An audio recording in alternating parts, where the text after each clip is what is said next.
Okay, we have something a little bit different I want to show you today. I want to try and do a little bit of a small game walk. I'm going to use this. It's a black powder shotgun, believe it or not. It's a 12 gauge. You see up here, up close. It's a bolt action. There's sights on it here. You can see fiber optic on the front. It's a ramrod. It's got a variable choke on it, so you twist it and it actually reduces the choke or increases the choke. It'll go from everything from improved cylinder to a full synthetic stock. It's bolt action, so once you pull it back and hold the bolt open, that would be on safe, and then that would be on ready to fire. Once you pull the trigger, it drops the hammer forward and fires the percussion cap. It uses a regular number 11 percussion cap for ignition. I'll show you how to load it and what we use in it. You can see here we have a big fell tree in the field here, and I'm going to have to cut up with my chainsaw at a later date because it's right in the farm field. Okay, what we're going to do, I'm going to use a pyrodex, a preloaded pyrodex measure. So that's going to go in first, and I've already made sure that the bore is clean. Loading shotgun's a little different to loading a rifle. They use volume equivalents of powder and shot. So whatever volume of powder you use the same volume of shot. So in goes my powder, my little tube. Now here I have a speed loader for a shotgun. What we do now is we're going to put an over powder wad. Get that out. It's a real thick, like a cardboard wad. So that's going to go in the barrel. I'm going to use a ramrod to push that down.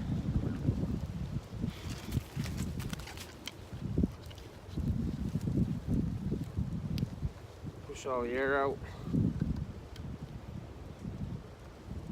Make sure that it's seated all the way down on the powder.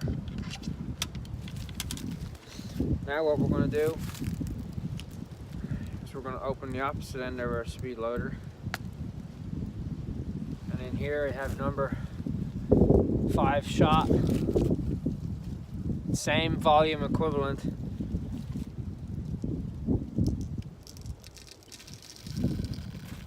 As the powder. So in goes my shot. See, in the old pirate days, used to load them with rusty nails and any bits of shrapnel and everything they could find. The center port of this is for holding a wad. Some modern shotguns, you can use a modern shotgun shell wad that you would use to reload a shotgun shell.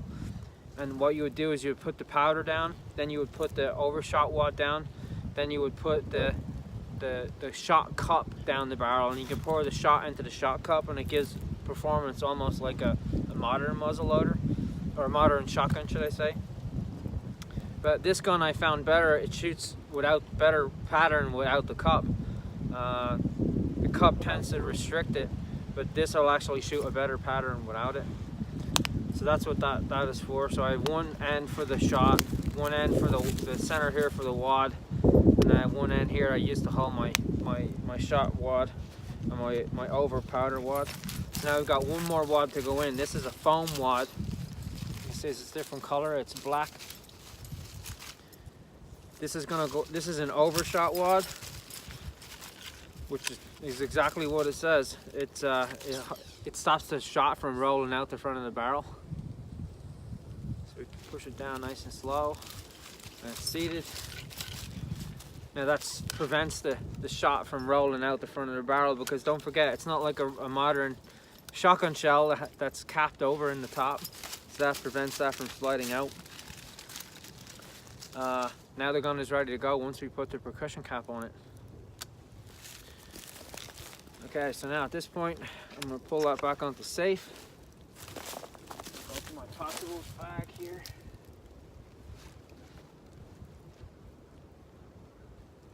I I have a little tool. I have a musket cap holder here. So I push that up to the next one. And then I just use the little tool to put the percussion cap on.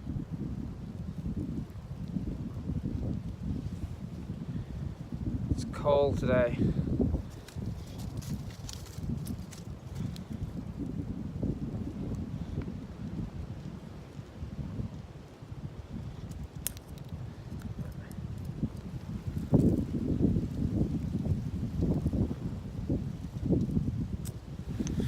My fingers don't want to work.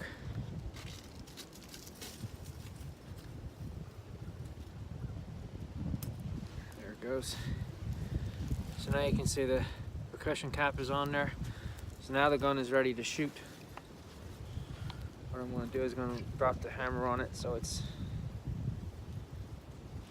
down. And I won't carry it like that. I'll always carry it on safe, just like that.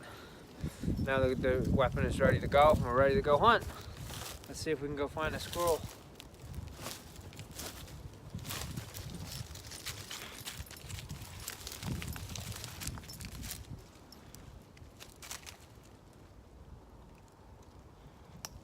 Ooh, it is cold.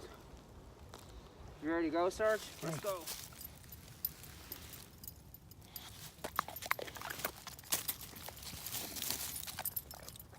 Snacks for the dog, always important. Right?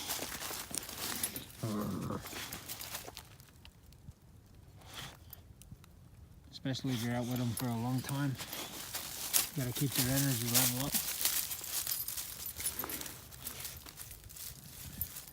Sarge, here.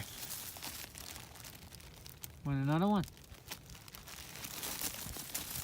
Oh, I know what's in that bag.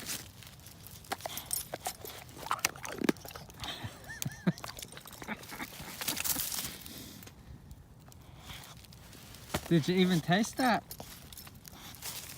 So funny. Water for the dog and food for the dog. Keeps his energy levels up so he can keep up.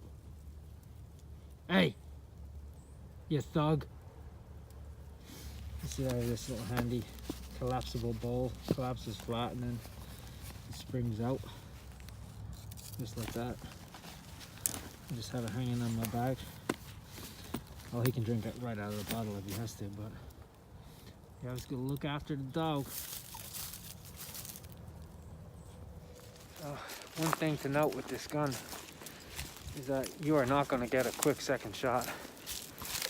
You have to make sure your first shot counts. For that, I tried to limit my shots to short range. You know, well, it's a shotgun anyway. You know, outer range is probably 40 yards. But with shooting it without the wad cup, it's not a modern shotgun. It doesn't shoot like you know, your 870 Remington or your Mossberg 500 or something like that. It doesn't shoot like that. The shot loses velocity quite quickly, so even though I'm using pretty big shot, the squirrels I like to use big shot. But you're only going to get limited shots.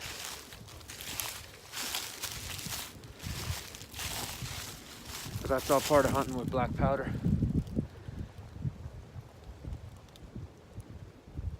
Alright, let's continue looking. No squirrels yet. Let's keep looking.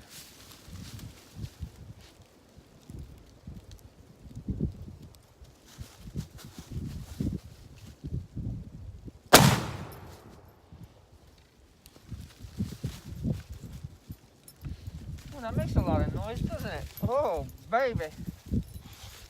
And smoke.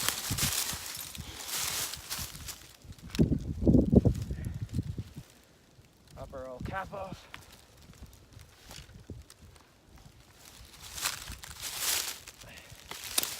You know it's not going to go off again because it's only got one shot.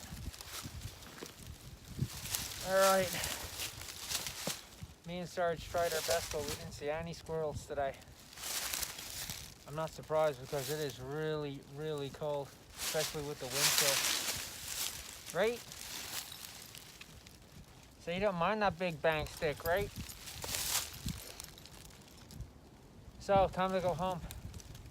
At least you got to have a look at my muzzle-loading shotgun. I have, of course, shot squirrels with it before. We just didn't see any today. We did see a couple of big crows, but no squirrels. Alright, time to head home. We'll see you on the next video. Hopefully it'll be fishing, and it might be a little warmer than it is now. Alright, me and Sarge are back at the truck. You alright? Apart from being muddy.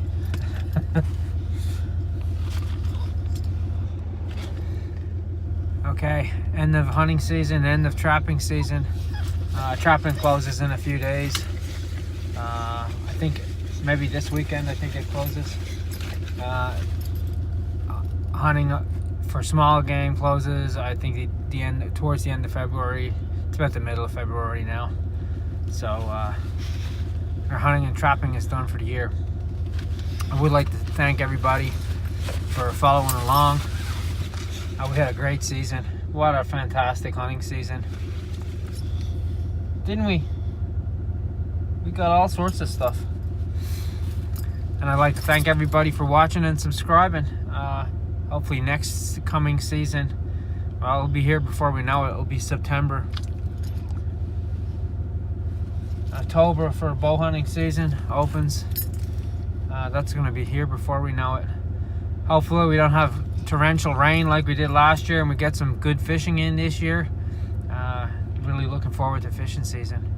But thanks everybody for watching, and we'll see you on the next one. Right?